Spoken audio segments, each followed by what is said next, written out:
पुराने ज़माने की बात है कि किसी देश में एक शिकारी रहता था। शिकारी एक युवा और बहादुर व्यक्ति था। वह शिकार की तलाश में अक्सर घने और खतरनाक जंगलों में जाया करता था। शिकारी के पास एक बाज था जो उसका बहुत वफादार था। वह जब भी शिकार पर जाता तो बाज को भी अपने साथ ले जाता। बाज भी कई तरह के छोटे पक्षियों का शिकार करता था। उसे बाज बहुत प्रेम था क्योंकि बाज ने कई बार उसकी जान बचाई थी। जैसे कि एक दिन जब एक सांप उस पर हमला करने वाला था, तो बाज ने उस सांप को अपने पंजों से चीर डाला। एक दिन शिकारी ने शिकार पर जाने का इरादा किया और हमेशा की तरह बाज को भी अपने साथ ले लिया। वह एक घने जंगल में पहुंच गया जहां जंगली जानवरों की भरमार थी। उसे शिकार करते हुए 2 दिन बीत गए।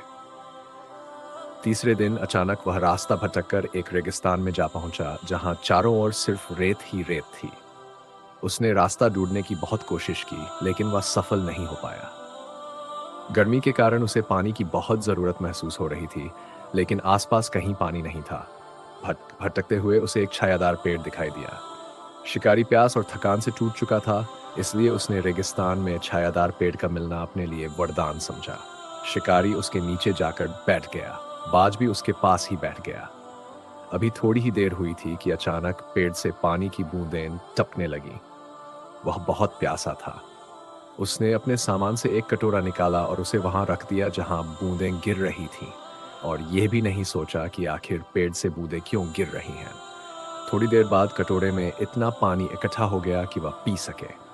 उसने कटोरा उठाया और पानी पीने की कोशिश की, लेकिन इससे पहले कि वह पानी पीता, पास बैठा हुआ बाज उड़ा और झपटकर वह कटोरा उसके हाथ से गिरा दिया।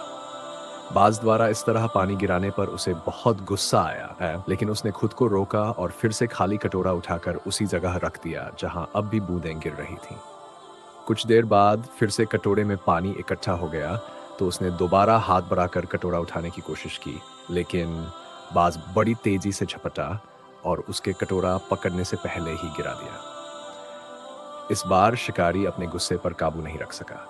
उसने तलवार के एक ही वार से बाज का काम तमाम कर दिया। आखिरकार जब उसका गुस्सा कुछ कम हुआ, तो उसने सोचा कि आखिर पेड़ से पानी क्यों गिर रहा है। उसने गर्दन उठाकर उस तरफ देखा जहां से पानी की बूंदें गिर रही थीं, और यह देखकर वह कांप उठा कि एक बहुत मोटा और कई गज लंबा सांप पेड़ की एक शाखा से लटका हुआ था, और उसके मुंह से वे बूंदें गिर रही थीं जो असल में जहर थीं। अब उसे अपने प्यारे बाज का ख्याल आया, जिसने उसकी जान बचाने की कोशिश की थी और उसी के हाथों मारा गया। वह बहुत रोया, लेकिन अब क्या फायदा जब चिड़िया चुग गई खेत। अगर उसने पहले सोचा होता तो बाज की जान बच सकती थी। उसके बाद वह किसी तरह वापस जाने का रास्ता ढूंढने में कामयाब हो गया, लेकिन अपने वफादार साथी बाज को वह हमेशा के लिए खो चुका था।